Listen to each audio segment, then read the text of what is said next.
Welcome back to the Morgan Streetman Show. We're going to go out there in just a moment. But, Morgan, we do have to talk about out there inflation to kick off this segment. Well, the whole thing about the Supreme Court sure distracted everybody, and it is a very important issue, and there's few people that are as interested in the right to life as I am, but I will tell you there's a lot of other issues going on as well right now, and a lot of it has to do with our economy and how that's doing because it's not doing very well. Last week, the Federal Reserve decided to raise interest rates by 50 basis. That sounds like a lot. It's 50. It's like almost 150 basis points, but that's really 0.5%. So that's not very much. However, it's the most they've raised interest rates since 2000. So that's the biggest raise of interest rates at any one Fed meeting since the year 2000. And, of course, if you remember when Barack Obama came into the presidency, they decided to take the interest rates from where they were, which I can't remember the exact number, but somewhere right around 3 to 5%, and drop them just to zero, basically immediately to zero, and left them at zero for a good part of Obama's presidency. And then at the very end, when it really couldn't do much damage to Obama's presidency, they started to slightly raise them, but the interest rates have been artificially deflated for a long time, and they're finally raising them just a little bit. And I'll tell you, it's having a big impact, certainly in the stock market. The stock market's been crashing. We've had margin calls. Stock market's really doing terrible because of this. And, frankly, it's not enough. I mean, this 0.5% rise in interest rates is simply not enough.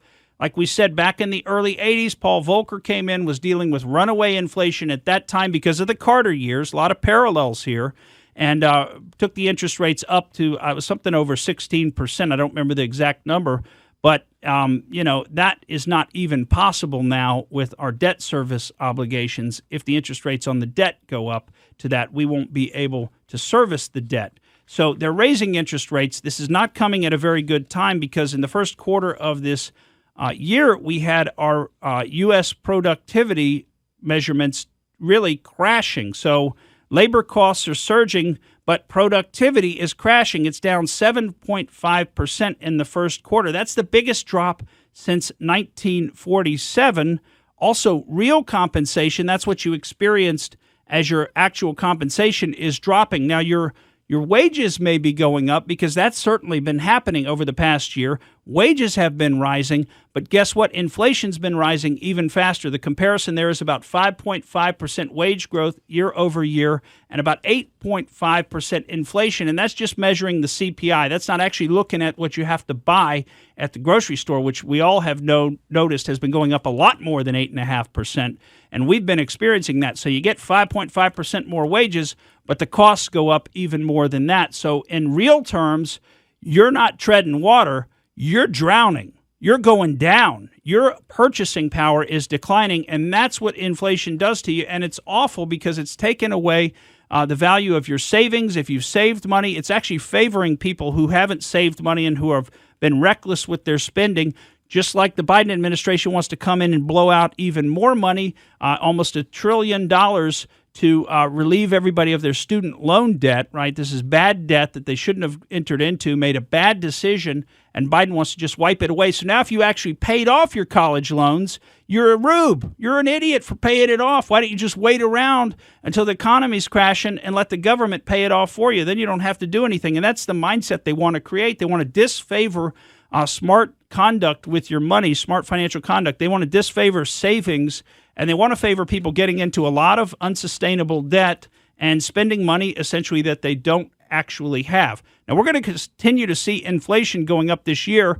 Looks like it may be cresting a little bit in the durable goods market. That'll be things like cars and other goods that are going to be durable and last for a while. That inflation seems possibly to have reached its peak. We're certainly seeing prices in the used car market finally starting to come down. Now, the housing situation's a little bit more complicated, but with the interest rates going up, housing is going to be more difficult for people to afford. So I think we're going to see the housing market cool off. Rents, I think, will continue to increase for a few more months because that will then be people's only option because you won't be able to buy a house at the interest rates that are coming. So instead, you'll opt to rent somewhere, so that'll increase demand. Remember, supply and demand. There's only a certain amount of supply of rental units, and if more people want to rent, then that demand was going to drive up the price. You're going to also see gasoline, I think, and oil, other consumables. You're going to see your food continue to increase throughout the rest of this year. So your consumable goods inflation is going to continue to go up. And, of course, a lot of that is based on the transportation costs, which are based on gasoline and diesel costs. And those are going to continue to increase, particularly as we come into the summer travel months, as we see every year.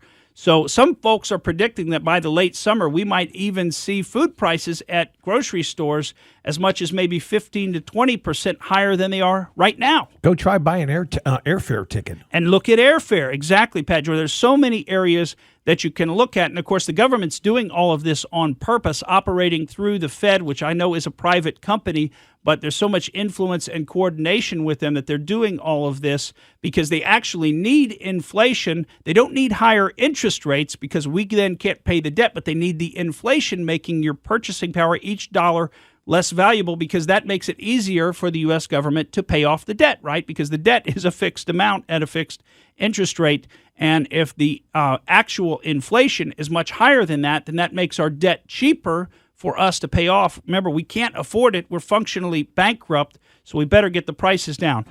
Thank you for listening to the Morgan Streetman Show. We hope you enjoyed what you heard, and if you did, please click like and subscribe to help us out. And remember that we recommend that you exercise your brain at least once a week.